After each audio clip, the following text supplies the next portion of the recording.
নমস্কার আমার সকল প্রিয় বন্ধুরা, আশা করি সবাই খুব ভালো আছো। আমি সোমা চলে এসেছি তোমাদের সাথে আরেকটা নতুন ব্লগ শেয়ার করব বলে। তো আমরা আজকে রেডি হয়েছি একটা মন্দিরে যাওয়ার জন্য, একটা মন্দিরে পুজো হচ্ছে সেখানে যাওয়ার জন্য। তো আমাদের অটোটাও রেডি ছিল আর আমরা সবাই উঠে পড়েছি অটোতে। তো যাচ্ছি, এটা একটু গ্রামের ভেতরে। তো দেখো কি দারুণ ভিউটা এখানে। আমরা শহর থেকে বেরিয়ে এই যে গ্রামের যে রাস্তাটা ছিল সেখানে চলে এসেছি। তো এইখানের ভিউগুলো দেখো, দুপাশে কিন্তু একবারে গাছে ভরা, পাশে কিন্তু পাহাড়ও দেখা যাচ্ছে। ভিউটা কিন্তু ভীষণ সুন্দর, বিশেষ করে যারা প্রকৃতি প্রেমী তাদের কাছে কিন্তু ভীষণ সুন্দর লাগবে। তো আমার তো মনে হয় যে এখানেই থেকে যাই, আমার এত ভালো লাগে প্রকৃতির মাঝে এসে থাকতে, ভীষণ ভীষণ ভালো। তো আমরা কিন্তু চলে এসেছি আমাদের লাস্ট ডেস্টিনেশন যেখানে, সেখানে সেই মন্দিরটার এখানে এখানে চলে এসেছি। তো দেখো অনেক ভিড় হয়ে গেছে, কিন্তু আমরা কিন্তু অনেক সকাল সকালে চলে এসেছিলাম। তো সকাল সকালে এসেও দেখি প্রচুর ভিড় হয়ে গেছে। তো এখানে একটা জিনিস এসে আমার খুব ভালো লাগলো, সেটা হচ্ছে কি, যারা একটু অল্প বয়স্ক নিচে বসার মতো তাদের জন্য কিন্তু নিচে সুন্দর করে কিন্তু দেখো ওখানে কিন্তু কার্পেট বিছিয়ে দেওয়া হয়েছে বসার জন্য। আর যারা একটু বৃদ্ধ বয়স্ক লোক, যারা নিচে বসতে পারবে না, বিভিন্ন ধরনের সমস্যা আছে যারা, তাদের জন্য কিন্তু চেয়ারের ব্যবস্থা করা হয়েছে। এই জিনিসটা আমার কাছে কিনা, এই যারা এখানকার মানে পরিচালক আছে বা এখানে ব্যবস্থাপক আছে যারা এটাকে করেছে, তো এদের এই আলোচনাটাকে বা এদের এই ডিসিশনটাকে আমার কিন্তু ভীষণ ভালো লাগলো, যে বয়স্কদের জন্য চেয়ারের ব্যবস্থা এবং যারা নিচে বসতে পারে তাদের জন্য, এবং পরিপাটিভাবে সুন্দর করে পরিষ্কার করে কিন্তু খুব সুন্দর করে করা ছিল, ভীষণ ভালো লেগেছিল। বিশেষ করে তোমাদের সঙ্গে যে মেন কারণটা বলা হয়নি, এটা হচ্ছে একটা ভেঙ্কট স্বামীর মন্দির। তো আমাদের বাংলাতে কি বলে আমি বলতে পারবো না, যেহেতু আমি সাউথ ইন্ডিয়াতে থাকি, এখানে না বিভিন্ন ধরনের নতুন নতুন ঠাকুরের নাম শুনেছি এখানে আসার পরে।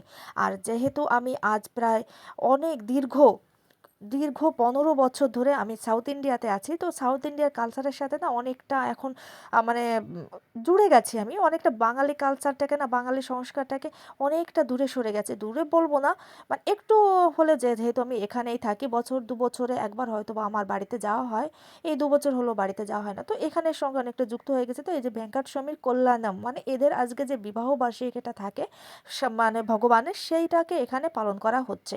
তো সেই উপলক্ষে দেখো গ্রামটাকে কিন্তু খুব সুন্দর করে সাজিয়েছে, এবং ড্রোন দিয়ে, যে এদের যে গ্রামটা দেখো, ড্রোনের সাহায্যে কিন্তু পুরো গ্রামটাকে কিন্তু দেখানো হচ্ছে। তোমাদের ওখানে যে বড় স্ক্রিনটা লাগানো হয়েছে, এবার এখানেও আর একটা ব্যবস্থা আমার খুব ভালো লাগলো, যেটা হচ্ছে অনেকে যে আছে, দেখা যাচ্ছে এখানে বসে বসে আমরা পুরো গ্রামে কি কি হচ্ছে, কিভাবে মা এটা ঘুরছে আমরা দেখতে পারবো না, বা অনেকে যারা পেছনে বসে আছে তারাও কিন্তু ওইখানে যে মন্দিরে যে পুজোটা হচ্ছে সেটাও দেখতে পারবে না। তো এখানে কিন্তু এরা ক্যামেরার ব্যবস্থা করে দিয়েছে পুরো সব কিছু সবভাবে অবজার্ভ করার জন্য, দেখার জন্য। তো এখন যখন ড্রোন দিয়ে গ্রামটাকে দেখাচ্ছিল, তখন দেখো গ্রামটা কত সুন্দর লাগছে। আর এখানে মন্দিরটা দেখো, পারিপার্শ্বিক যে ব্যবস্থাটা, এটা কিন্তু খুব সুন্দর করে দেখাচ্ছে। আমার না ভীষণ ভালো লেগেছে কিন্তু এটা, জানি না তোমাদের কাছে কেমন লাগবে, তবে আমার কিন্তু ভীষণ ভালো লেগেছে। তো এখানে যখন কল্যাণম হচ্ছিল, মানে বিবাহটা যখন হচ্ছিল ভেঙ্কট স্বামীর, তো এখানে পাশে কিন্তু এখানে একটা নাচের ব্যবস্থা করা হয়েছিল। আর এখানে আর একটা দেখো, সবাই যখন এসেছে তখন সবার জন্য কিন্তু জলের ব্যবস্থা ছিল। এখানে যে ভলেন্টিয়ার, যা স্বেচ্ছাসেবক যারা ছিল, সবাই কিন্তু এক এক করে সবার হাতে কিন্তু জলের প্যাকেট ধরিয়ে দিয়ে যাচ্ছিল কিছু সময় পর পর, যে তোমরা হাসো, জলটা খেয়ে নাও, ফ্রেশ থাকো।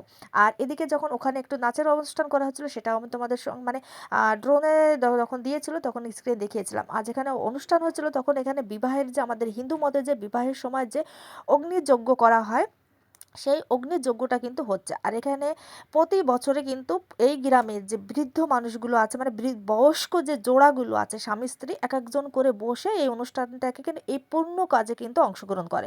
আর এখানে হোম যজ্ঞের যে আহুতি দেওয়ার যে আহুতিকরণ, সেটা কিন্তু প্রত্যেকের হাত দিয়ে স্পর্শ করিয়ে নেওয়া হচ্ছে, যে তোমরাও এই, দেখা যাচ্ছে তোমরা তো ওখানে গিয়ে গিয়ে এত লোকের মানে আয়োজন, সবাই তো ওখানে গিয়ে যজ্ঞে গিয়ে আহুতি দিতে পারবে না। তো আহুতির যে মানে ইয়ে থাকে, উপকরণটা থাকে, সেটা সবার হাতের সঙ্গে যুক্ত হয়ে সবার হাতকে স্পর্শ করে দেখো এবার কিন্তু চলে আসবে কিন্তু এখানে দেখো, ওটাকে কিন্তু একটা বেঁধে কিন্তু আহুতিতে দেওয়া হয়েছে অগ্নিযজ্ঞটাকে।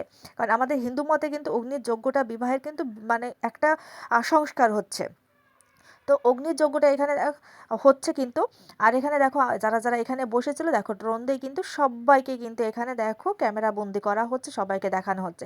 এবং অগ্নিযজ্ঞ হোম হওয়ার পরে যে অগ্নিযজ্ঞের যে ওখানে যে ইটা থাকে, তিলক লাগানোর জন্য যেটা থাকে, ওটা কিন্তু সবাইকে সবাইকে এখানে কিন্তু সার্ভ করা, মানে বিতরণ করে দেওয়া হয়েছে। এবার দেখো সেটা কিন্তু আমিও লাগিয়েছি, অগ্নিযজ্ঞের যে ইয়েটা ছিল, মানে অবশিষ্ট কি বলে এটাকে বাংলাতে, অ্যাকচুয়ালি আমি বলতে পারছি না।